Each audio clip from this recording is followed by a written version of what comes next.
మాట్లాడుకోరండి. కుటుంబాల్లోని అతిపెద్ద ప్రాబ్లం ఏంటి చెప్పనా? భార్య భర్తలు కలిసి మాట్లాడుకోరు. ఆయన ఏదో మాట్లాడుతుంటాడు, ఈవిడేమో అక్కడ కూర్చుంటది, సరిగా పట్టించుకోదు. ఈవిడేదో మాట్లాడుతుంటది, చెప్పావులే అని ఈడు వెళ్ళిపోతుంటాడు.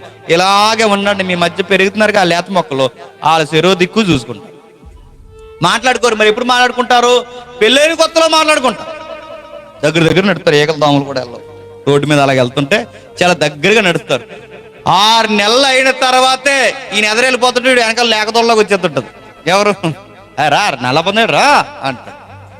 నేను అడుగుతున్నాను, నేనేమంటున్నా చెప్పనా? మీకు పెళ్ళైన కొత్తలో ఉన్న ఆ అన్యోన్యత, ఆ ఏకత్వం కొన్ని సంవత్సరాలకి మీరు ఎందుకు ఆ మాట్లాడుకోవడం తగ్గిస్తున్నారు? అదే కుటుంబానికి ప్రాబ్లం అయిపోద్ది. మీరు కలిసే నవ్వుకోవాలి, కలిసే మాట్లాడుకోవాలి, కలిసే నిర్ణయాలు తీసుకోవాలి. పిల్లలు ఎలాంటి చెప్పనా? ఎప్పుడైనా తల్లిదండ్రులు తిట్టినప్పుడు ఎవరి సైడు వాళ్ళకి మనీ దొరుకుతుందో వాళ్ళ పార్టీ కడతారు. మీరు గమనించండి. కావాలి, తల్లిదండ్రులు ఇద్దరు గొడవ పెట్టుకున్నారనుకోండి, రాబడి ఎక్కడుందో చూస్తారు వాళ్ళు. చూసి నాన్న దగ్గర డబ్బులు ఉంటాయా, అమ్మ దగ్గర డబ్బులు ఉంటాయా? అమ్మ దగ్గర ఉంటాయా? అమ్మ పార్టీ. నాన్న దగ్గర ఉంటాయా? నాన్న పార్టీ. వాళ్ళు పార్టీలు మారుతారు. సిగ్గులేని ఎమ్మెల్యేలా గుర్తుపెట్టుకోండి. సేమ్ అలా మారుతారు. ఇక్కడ కూడా అదే జరుగుతుంది. చూడండి ఏం జరుగుతుంది. నాన్న ఒక పార్టీ చెప్పండి, అమ్మ ఒక పార్టీ. వీళ్ళిద్దరు మాట్లాడు, ఒరే చిన్నోడు ఎలా రారా అని చెప్పింది. మీ అన్నయ్య మీ నాన్న ఏం మాట్లాడుకుంటున్నారు తెలుసా? ఏం మాట్లాడుకుంటున్నారు మమ్మీ అన్నాడు. ప్రాపర్టీ విషయాలు మాట్లాడుకుంటున్నారు. అవునా మమ్మీ? అయితే ఏం చేయాలి మమ్మీ? ఏం చేయడం ఏంట్రా?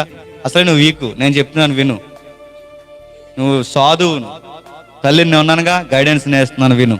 నువ్వేం చేస్తావంటే, మీ నాన్న ఈ ప్లానింగ్ అంతా చెప్పాడు, మీ నాన్న దగ్గరికి మీ అన్నయ్య ఈ విషయం తెచ్చే లోపు నువ్వేం చేస్తావంటే, నువ్వే ఆ ఆట మాంసం తెచ్చే అని యాకోబు గారు చెప్పింది. అక్కడ ఆ రియాక్షన్ లేదు, కానీ ఒకవేళ ఉంటే బహుశా ఇలా ఉంటుందేమో. అమ్మా నేనే ఆటకెళ్ళడం ఏంటమ్మా? నేను ఆటకెళ్తే ఇంటికి రాను. ఎవరు? ఈయనకి బాణాలు వేయడం వచ్చా? వెళ్తే వస్తాడా? రాడు. ఎవరికి వచ్చి బాణాలు వేయడు? నేను అరణ్యానికి వెళ్తే నేను ఎరైపోతానమ్మా. అందుకే అక్కడ లేదు కానీ అంటున్నాను, నాన్న నీ టాలెంట్ నాకు తెలుసు, నువ్వు వెళ్ళాల్సిన అరణ్యానికి కాదు, వెనక్కి వెళ్ళు. ఎక్కడికి? మన ఇంటి వెనక్కి వెళ్ళు. అక్కడ మందలు ఉన్నాయిగా, మేకల మందలు, అందులో మంచి కొవ్వబట్టిన మేకల మంద. నీ టాలెంట్ నాకు తెలుసు, అక్కడికి వెళ్ళి ఆ మేకని తీసుకురా. ఆ మేకని తీసుకొచ్చినప్పుడు మమ్మీ దీన్ని ఎలా ఆట మాంసం కొడతావంటే, రే మీ నాన్న వీక్ పాయింట్స్ చిట్కాలని నాకు బాగా అది. ఇవన్నీ పిల్లలు పసిగడతారు, గుర్తుపెట్టుకోండి. అమ్మల దగ్గరికి పిల్లలు వచ్చి, అమ్మ నాకు 100 రూపాయలు కావాలి, నాకు 1000 రూపాయలు కావాలి, కాలేజీలో ఫీజు అంటే ఉడిదండి, అన్ని అబద్ధాలండి, మీరు ఎంక్వైరీ చేయండి. కాలేజీలో ఫీజు అంటారు, అదంటారు, ఏమి ఇవ్వకండి. అన్ని దొంగ మాటలు. ఇప్పుడు ఫీజులు కట్టించినంత ఏమీ లేదు. ఇప్పుడు అదండి ఇదండి అని చెప్తారు.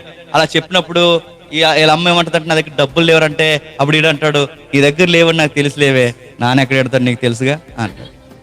అంటే తెలిస్తేనోరా అంటది. మరి నేను తీయలేను, నాకు భయం. అంటే ఎక్కడెట్టాడు చెప్పు, నేను తీస్తాను అంటాడు. చెప్పలేక కక్కలేక మింగలేక, వీడి పార్టీ కదా మరి. అప్పుడు ఏమంటుందంటే, మీ నాన్న బీరువాలో ఆ 3వ జత కింద ఎడతాడు అని చెప్పింది. అన్ని తీసేకురోయ్, అన్ని కాగితాలు ఉంటాయి వరుసగా, అవి తీసేకు. అందులో 2-3 కాగితాలు ఎత్తి. అంటే 2-3 ఎందుకు? 2-3 అయితే తెలవు, మీ నాన్నకి లెక్కలు గుర్తుండవని. అలాగే ఎలా మమ్మీ అంటే, చాలా సార్లు మేము కూడా అదే చేసాము.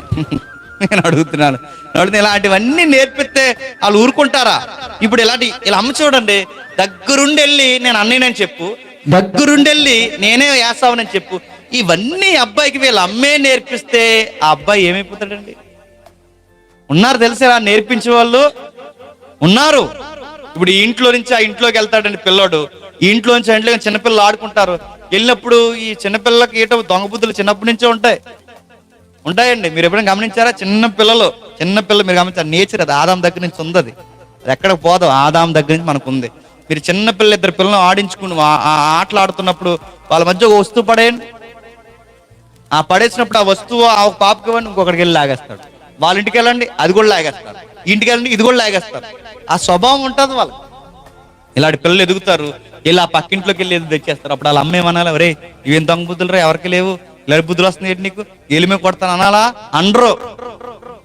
ఎన్ని తెలివితేటలో బంగారానికి అన్నారు.